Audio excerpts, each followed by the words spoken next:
Hello everybody, welcome back. Today as well we have got you another video. In this video I'll show you how you can simply go ahead and activate your debit card on RBC Bank. But before that, please do make sure to like our video, subscribe our channel, and yes, without any further delay, let's get into it.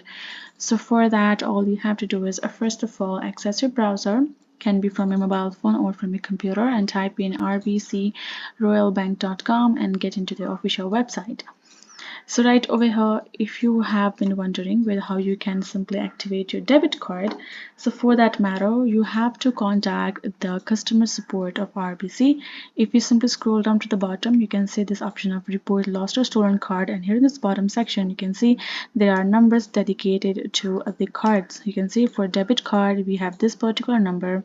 All you have to do is simply contact them by calling them on this particular number and inform them regarding the activation of your debit card. They will let you know the further steps for you to activate it.